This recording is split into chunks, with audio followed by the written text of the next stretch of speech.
The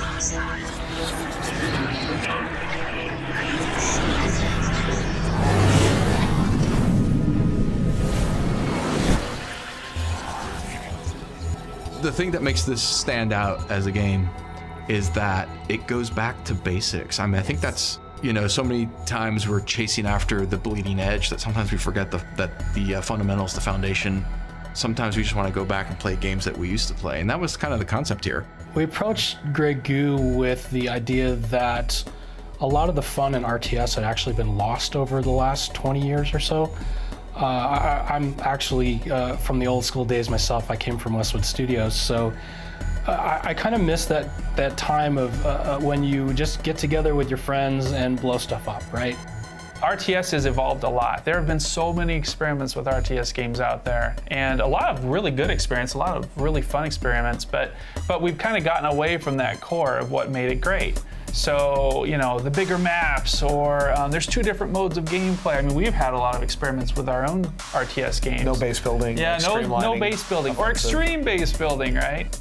And over the years, RTS has kind of gone the direction of the very numerically based esports Twitch game, which, you know, there's nothing wrong with that. A lot of people love that kind of thing, but there wasn't any more of those old, some of my old friends used to call it beer and pretzel games, you know? And so that was originally what we tried to do with Grey Goo, is just get an RTS that was not Twitch-based, not numbers-based, but just fun to play. And I think the nice thing about Grey Goo is that we've kind of gotten back to the roots of what made RTS games great. You know, we still have all of the core units that make up the lineup of a faction, and it gives you that good RPS experience, that rock, paper, scissors. And I think that simple to play yet hard, difficult to master kind of mechanic is what makes it fun, in my opinion. You know, we see it making a comeback, especially focusing in on what made the core genre great. In fact, we're looking at capturing an entirely new audience that hasn't really been exposed to RTS games recently. You know, one of the things that we wanted to do is open up our doors to a community of players who we knew wanted a traditional RTS game, but it's what's not in the game that actually makes it fun, and we just didn't pile everything into it. There's not a lot of numbers you have to worry about. We don't have a lot of extraneous unit abilities and things. It's basically get in there, build some stuff, and blow some stuff up. Yeah, and a lot of the feedback that we've been getting is that how easy it is to jump into the game and how fun it is to play. But a lot of the players are, wow, I can actually jump in and play this game and come up with my own strategies and have a lot of fun doing so.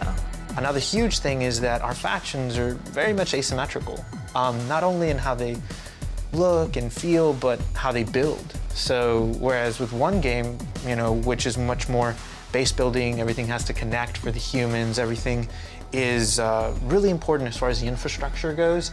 You know, for somebody at the opposite end of the spectrum with the Goo, you're really able to just run around and start resourcing and moving things around. And so making sure that that was all balanced and that felt right was definitely really tricky, but we put a good amount of time in. And, you know, we know that like any RTS, when you throw a swath of people on it, there's going to be all sorts of things that kind of come out of it. We also took the micromanagement out of managing your economy, so you can focus more on what should my strategy be without focusing so much on, oh my gosh, what are my units doing right now?